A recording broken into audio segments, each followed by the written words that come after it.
All right, thanks folks for joining us on a Veterans to Veterans Group video podcast.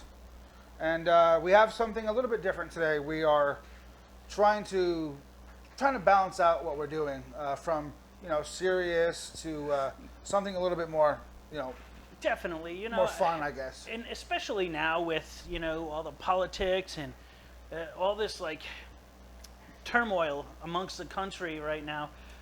Yeah, it'd be why not do something a little fun, especially geared towards our demographic, right? Like the people who would most likely be watching us, I think, would enjoy what our plans are for today. Yeah, and our plans today basically are based off of you get that internet meme or not a meme, but that internet post about quick. If somebody broke into your house and they stole what's on top of your fridge, what would you get? Or if you had to defend yourself with what's directly to your right, what would you use? And we're gonna go with that. Well, yeah, it's fun because for those who have seen John Wick, understand the concept of killing somebody with a pencil, and we always talk about that type of thing and stuff. And really, what it comes down to, on a serious note, is most people, specifically Marines and soldiers who have done training, can defend themselves quite well with almost anything around them. So there's usually always a way to defend yourself with typical common everyday items. Absolutely, right? I mean, there's always a way. When I was a kid, probably a middle teenager, I had a book on throwing knives, and it actually showed you how to throw hardcover books effectively. See? To keep the book covers closed to really spin and strike somebody. And I thought that was kind of neat at the time. I was 15. Yeah. And I imagine that would do some damage to your math teacher. So. Yeah. Teach me algebra. Teach me shit. Or you didn't teach me shit. Math is not my strong suit. Numbers. So there's many things that aren't. So we'll kind of beat around the bush later on. But if you had to defend yourself with what to your right, what's one of the things you'd have to use to defend yourself with? I would use our phone speaker, conference speaker here.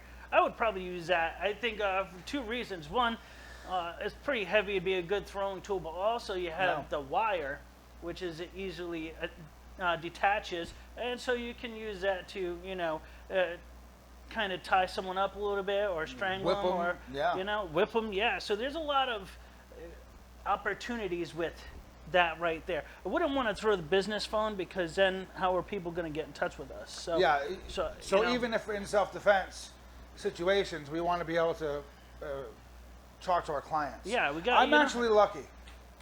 I actually have a knife. So yeah, so that could work. This would work. But on the other hand, speaking of books, I have one of the handy dandy what notebooks, and it could do something. People would be surprised. Oh, yeah. If nothing else, you could distract them. They'd be looking at it. You see some movies sometimes where, movies or videos, right, where they're going to get into a fight and they toss something and the opponent catches it. Like, what am I supposed to do with this? Yeah, well, and then they reach in and they hit them. Whatever, a sheaf of papers, whatever. But all joking aside, the real takeaway is in a self-defense situation, a real self-defense situation. Yeah. Right. You shouldn't rely only on your fists, your elbows, your knees, your feet. You should, because look, in a real fight, your knuckles are probably going to break. You're going to get cuts and scrapes. It's better to rely on something rather than part of your body to begin with, if you can. Because look, in a real fight, you're probably going to go to the ground. Chances are, yes. Chances are. And if you don't believe me, Chuck, look them up on YouTube. Yeah, the statistics are there. Yeah, I mean, you'll probably absolutely go to the ground. Now, when you go to hit somebody on the ground, you're probably going to end up missing or sliding off and hitting your fist onto the pavement or whatever. However, if you're hitting them with a stone, which be careful because it's a deadly weapon, or a book, or a fucking speaker system or whatever, it gives you some sort of buffer between your hand, your fist, and the pavement. Yeah, and Right. I think one thing to consider too is let's say, I mean, we're talking about overall self-defense in these situations, but if there's a home invasion, the likelihood of it happening while you're right next to your safe or your gun lockbox or whatever the case is probably pretty low. I mean, depending, if yeah. it's gonna happen, you're either gonna be like asleep, trying to fall asleep, or in the bathroom trying to take a shit or That's shower. always my fear. And you should have a shower gun, right? So- in the OtterBox. So what do you do if that's the case? What if you're in the bathroom for Soap one on a reason rope. or another and you hear a noise? Then what? Yeah, you've got to think. You have to think of potential dangers, right? And again, when you're in the bathroom, especially the shower, you're at your most vulnerable, pretty much. Yeah. Because you're naked, you have no weapons, you have no tools. What are you going to do? Well, what are you going to do? When I was really young, one of my biggest fears used to be kidnapping. I'm too fat to kidnap now, so it doesn't matter. But one of my biggest fears was kidnapping. Right? Yeah. And we actually had a gentleman and a woman come to our assembly in school and talk about anti-kidnapping procedures. And they talked about what to yell. Like, for example, you shouldn't yell help, help, because most people statistically don't respond to that as well as they would respond to if you yelled fire. And they say the same thing with rape, in the process of being raped as well. Yeah. Actually, So if you yell fire, fire, people have statistically a much better chance of looking and trying to figure out what's happening because, for many reasons, but we're predisposed to be afraid of fire. Well, and the thing is too is with help, that's based on one individual. Where you talk about a fire, that can affect anybody in that immediate area. And it's different when you're playing a game. You hear kids say help, help, help. You don't normally hear anybody saying fire, so it's different, right? Yeah. Another thing is they talked about looking for weapons of opportunity. Now, we talked about that in the beginning. Yes, right? absolutely. One of the most effective, nowadays they're not as easy to come by, but when I was growing up, they were everywhere. One of the most effective weapons of opportunity were car antenna for radios. Yeah. I was right? thinking phone book, because those don't phone exist books, anymore yeah. either. But car antenna, right? Now everybody's car antenna is either small or they're hidden in the car. Yeah, But there's still many cars out there who have the aluminum or steel antenna sticking up, and they're really easy to snap off at the base. And now you have basically a thin, flexible sort of baton. Now, does it cause permanent damage? No, but it causes stinging damage. And I've been whipped by one. And It's can pain. cut you. It can cut you, and the big thing is, it's when you hit somebody with that, it leaves a angry cut and welt. Yes. So if you whack somebody with that who's accosting you, they're going to be identifiable. Well, and plus, if you hit that, if you're able to hit close to that same spot multiple times, Yeah. it will go from a stinging pain to a Bleeding. very serious Yeah. Injury. So they would say, quickly. whip them in the face, whip them in the eyes. Human beings, like all animals, are very, very sensitive when it comes to damage to your eyes. Of course. Because it's our biggest, arguably, our biggest sense as far as how we interact with the wider environment. It's absolutely our most relied upon, Yeah. unless you're handicapped and lose sight, and then Yeah. things happen. But that's another story. I mean, So they would say, take that off a car and whip them. So it's a weapon of opportunity. But there's many things. You've seen movies where they throw dirt into somebody's eyes. Again, targeting the eyes. yeah, and we both have wives, so in our bathroom there is actually probably more weapons than a single guy would have. We got body sprays and perfume sprays and all these things. Again, if And the straight bottles in, they're in.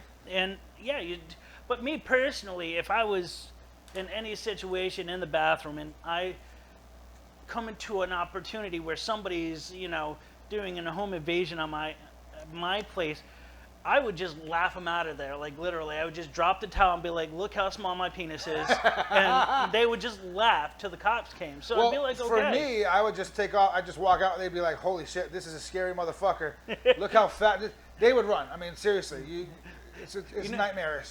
You know, But you know, I think there's many things a person can do to mitigate home invasions, and if a home invasion occurs, what you can do to defend yourself. But you know, as far as self-defense goes, use the tools you have. Now, we're not talking about if you're getting into a mutual combat fight that you should stab somebody with a pen. We're saying self-defense. unless they're in middle school, those kids you got to watch out for them. Watch out, kids! Kids are little sons of bitches. You better watch Yeah. out. So, for example, if you know EDC, right? Everyday carry. Yeah. EDC stands for everyday carry. Yep. A lot of men carry a knife with them, or a multi-tool, or in my case, both. Both. Yep. A lot of men carry firearms. A lot of men carry pens. I often carry a pen with me for whatever. Now you have an option of pens. You can carry a standard plastic Bic pen, which is fine, or you can carry a metal barreled pen, or a really fancy tactical pen. Now here's the thing.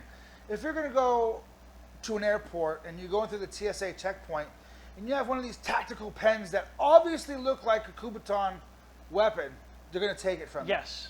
But if you have one of these ubiquitous metal barreled, in this case, a veterans to veterans group pen, or any, Which makes it extra deadly. which it's aerodynamic. But if you have a metal pen, just a regular metal barrel pen, you can do the same things with this as you could with a Kubotan tactical pen that you spend Yeah. $50 on. Now, could you do the same things with a plastic Bic pen? No. You can't, do paint appliances easily with a wrist. You can't stab, you can't do those things with it. So there are simple things you can do, Have a metal barreled pen. It's more sturdy for self-defense. Use your keys. Yeah, I was going to mention the keys, and I get shit on all the time. Oh, you have so many keys on. You got all this stuff on your keychain. Well, there's a good reason for it. And for me, I have a Kumaton on my keychain, but me using it the proper way would be probably minimal. I would use it more of a handle, and Like a then I flail. have a Wow. very yes. But this is something I strongly suggest when it comes to women.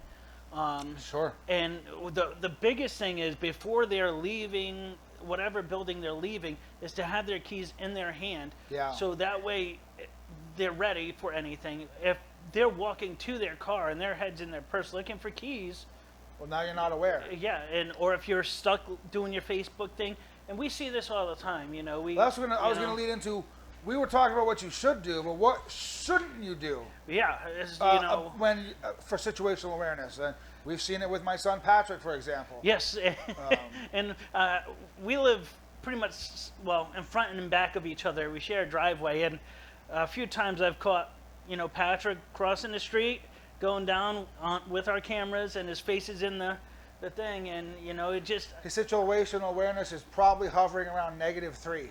yeah, and I told Sarah, I was like, I should go hide over there by Nelson's auto and jump out at him, see what happens, because I guarantee it would make him consider his options differently. Yeah. So Chuck was saying, if you're going out to your vehicle, especially at night, don't be digging in your purse or whatever for keys. Have them ready.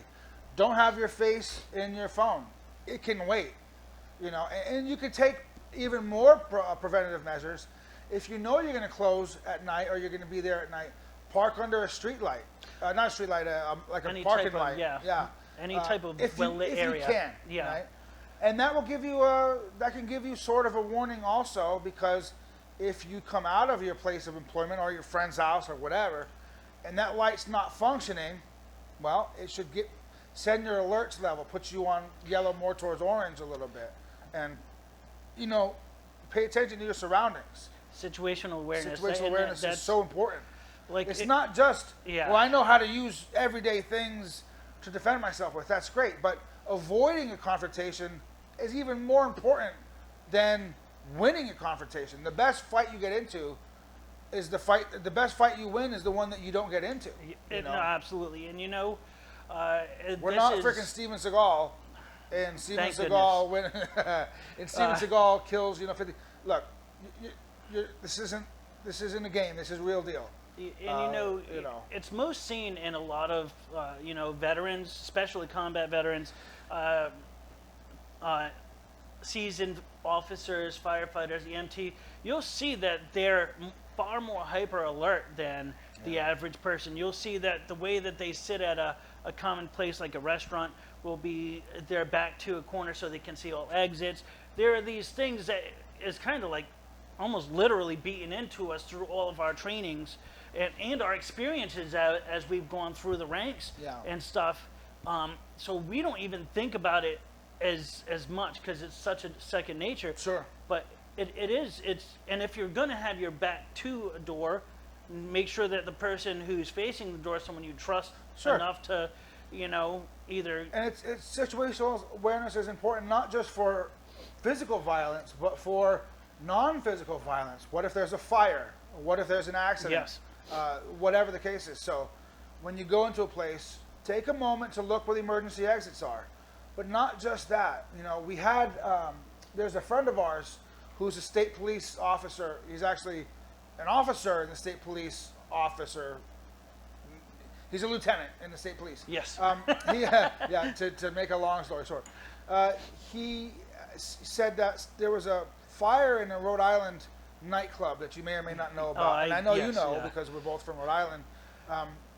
And a lot of people died or got hurt because they were rushing to the exit/entrance.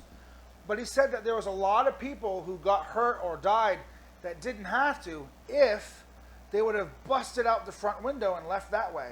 So there was a huge front window that there was heavy chairs. All it would have taken was for somebody to have the presence of mind to say, hey, there's a bottleneck at the exit.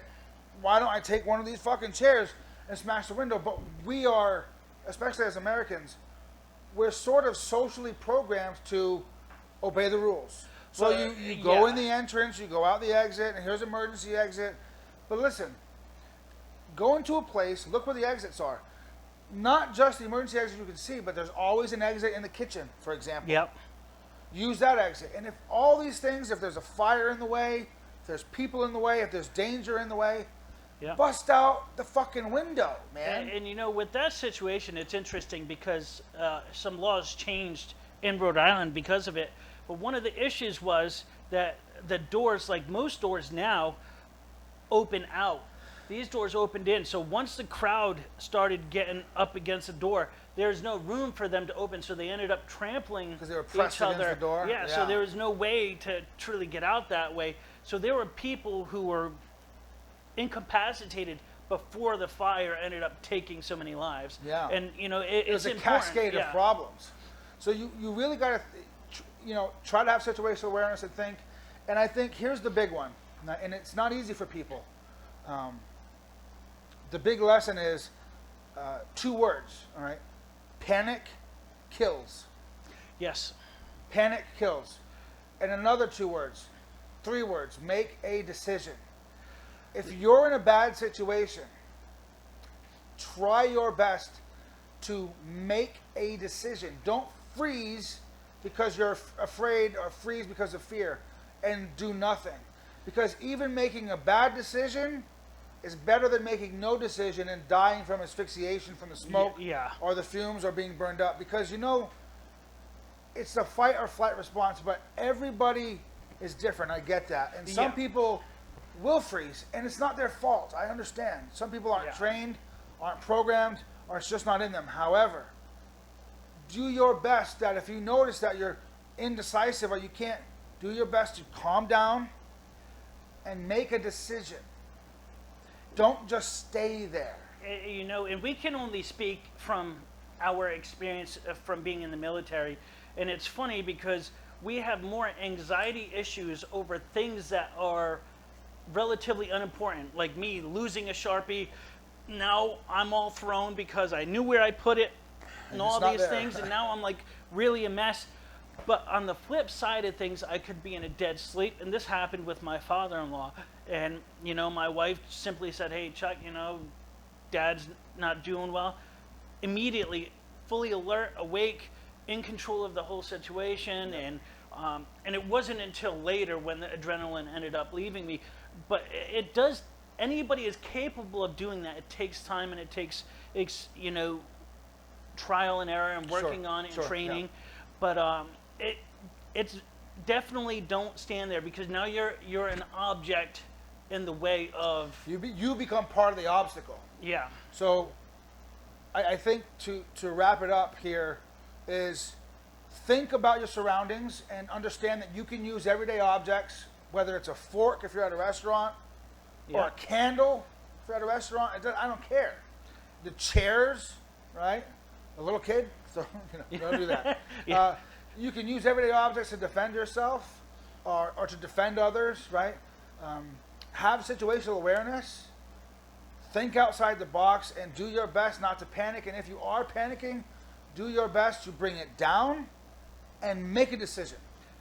And the last two things I would say is, one, you don't have to outrun the bear. You just have to outrun the person next to you, Which would be me. which is important. And two, don't kill Keanu Reeves' dog, and then you'll be fine. And it's not just a dog. So, It's not, listen, it's not just a dog.